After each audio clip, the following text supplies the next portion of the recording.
नमस्कार, मैं अरविंद प्रजापति फिर से एक बार आपके समक्ष उपस्थित हुआ हूँ।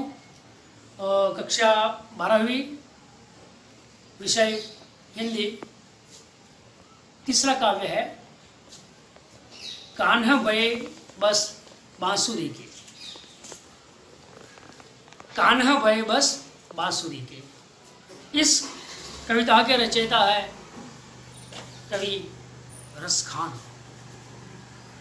रसखान जी का जन्म सन 1548 ईस्वी और उनकी मृत्यु सन 1628 में हुई थी।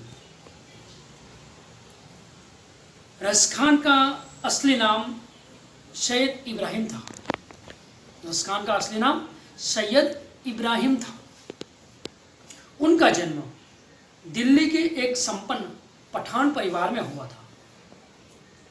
रसखान जी एक मुसलमान कवि होते हुए भी भगवान कृष्ण के अनन्य भक्त थे।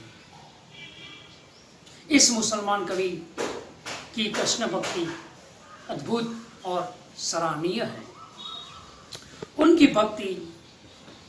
भक्ति में प्रेम, श्रृंगार और सौंदर्य का अनोखा संगम है। रसखान जी ने अपनी कविताएं ब्रजभाषा में ही लिखी है। उनकी प्रमुख 2 पुस्तकें हैं, जिसका नाम है सुजान रसखान और प्रेम वाटिका। तो कृष्ण के परम भक्त रसखान जी के प्रथम सवये में कवि क्या कहना चाहते हैं वो हम देखते हैं। पहला सवैया, कान्हा भये बस बांसुरी के। कान्हा भये बस बांसुरी के, अब कौन सखी हमको चाहिए। कवि रसखान जी कहते हैं कि कान्हा भये बस बांसुरी, कृष्ण कन्हैया तो बांसुरी के हो गए हैं। अब कौन सखी हमको चाहिए। हे सखी, हे गोपियां एक दूसरे से बातचीत कर रही हैं। कहती है कि भगवान कृष्ण तो अब किसके हो गए हैं, बांसुरी के हो गए हैं। हे सखी, भगवान कृष्ण तो बांसुरी के हो गए और बांसुरी भगवान कृष्ण की हो गई है। अब कौन सखी हमको चाहिए यानी कि प्रेम करना, चाहना। अब हमें कौन चाहेगा। एक गोपी दूसरी गोपी के कह रही है कि अब हमको कौन चाहेगा। यहाँ पे रसखान जी ने बताया है कि सौतिया डाह क्या होता है। सौतिया डाह से पीड़ित गोपियों का वर्णन किया है। आगे कहते हैं, निसी धौस रहे संग साथ लगी, अब सौतिन तापन क्यों सही है। निसी धौस शब्द है ब्रजभाषा का। निसी धौस शब्द का अर्थ होता है रात दिन। निसी धौस रहे संग साथ लगी। निसी धौस रहे संग साथ लगी, रात दिन। गोपियां कहती हैं कि ये बांसुरी तो रात दिन भगवान कृष्ण के होठों से लगी रहती है। देखो, गोपियां सौतिया डाह से पीड़ित है। गोपियां बांसुरी को अपनी सौत समझती है। कहती है निसी दोष रहे संग सदा लगी, यह सौतिन तापन क्यों सही। यह सौतिन तापन क्यों सही। कहती है कि बांसुरी तो रात दिन भगवान कृष्ण की होठों से लगी रहती है। ये सौतिन है हमारी। अब हमको कौन चाहेगा। चिंता व्यक्त कर रही है। यहाँ पे गोपियों का भी भगवान कृष्ण के प्रति प्रेम व्यक्त हुआ है। जिस प्रकार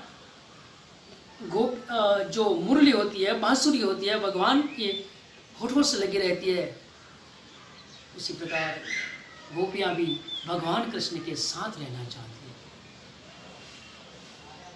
तो अब सौतिन तापन क्यों सही है। गोपियां कहती हैं कि ये दुख अब हमसे सहा नहीं जाता, शौकीन का जो दुख है वो हमसे सहा नहीं जाता। क्या करें? आगे दशकांत जी वर्णन करते हैं कि जिन मोहि लियो मनमोहन को, जिन मोहि लियो मनमोहन को, रसखानी सदा हमको दहिए। दहिए का अर्थ होता है जलाइए, दहिए जलाना। जिन मोह लियो मनमोहन को, बांसुरी ने कृष्ण का मन मोह लिया है। बांसुरी ने भगवान कृष्ण का मन मोह लिया है। जिन मोहि लियो मनमोहन को, जिन मोह लियो मनमोहन को, जिसने यानी कि बांसुरी ने मनमोहन भगवान कृष्ण का मन मोह लिया है। रसखान सदा हमको दहिए। गोपियां का दुख सहन नहीं होता, चलती रहती है। रसखान जी कहते हैं कि सदा गोपियां उस बांसुरी से चलती रहती है। इसलिए आगे वर्णन करते हुए कहते हैं कि क्या कहते हैं, मिली आओ सबे सखी, मिली आओ सबे सखी भागी चले। मिली आओ सबे सखी भागी चले। अब तो ब्रज में बांसुरी ही रही, अब तो ब्रज में बांसुरी ही रही। मिली आओ सबे सखी, मिली आओ सबे सखी यानी कि चलो सब मिलकर, चलो सब मिलकर आओ। कहां? मिली आओ सबे सखी, सब सखियां मिलकर आओ भागी चले। हम सब मिलकर भाग चले, कहीं और चली जाए। क्यों? क्योंकि अब तो ब्रज में बांसुरी ही रही है। सब मिलकर कहती हैं कि चलो यहां से भाग चले, अब तो ब्रज में बांसुरी ही रहेगी। आओ सब गोपियां हम मिलकर यहां से चले, ब्रज में तो अब बांसुरी ही रहेगी। यहाँ पे रसखान जी ने गोपियां का बखूबी वर्णन किया है। गोपियां मुरली यानी कि बांसुरी से चलती है। क्यों? वो कहती है कि बांसुरी जो है सदैव भगवान कृष्ण के होठों से लेके रहती है, वो हमसे सहा नहीं जाता। इसलिए वो कहती है कि हम ब्रज में अब नहीं रहेंगे, हमें ब्रज में रहना ठीक नहीं लगता, अब हम यहाँ से कहीं और चले जाएंगे। ऐसा रसखान जी इस पहले समय में हमें समझाते हैं। ठीक है, यहाँ पे मैं एक प्रश्न पूछना चाहता हूँ और उत्तर भी देता हूँ एक एक वाक्य में। कृष्ण को किसने मोह लिया है? कृष्ण को किसने मोह लिया है? प्रश्न है एक वाक्य में, एक वाक्य में उत्तर दीजिए में भी पूछा जाता है और विकल्प में भी पूछा जाता है कि कृष्ण को किसने मोह लिया है। आसान सा उत्तर है, उत्तर आसान है। कृष्ण को किसने मोह लिया है? कृष्ण को बांसुरी ने मोह लिया है। कान्हा भये अब बांसुरी के, कन्हैया अब हो गया बांसुरी का। कृष्ण को बांसुरी ने मोह लिया। गोपियां कृष्ण की मुरली को क्या समझती हैं? गोपियां कृष्ण की मुरली को क्या समझती हैं? फिर से प्रश्न पूछता हूं कि गोपियां कृष्ण की मुरली को क्या समझती है? क्या समझती है बताइए, तब देता हूं मैं।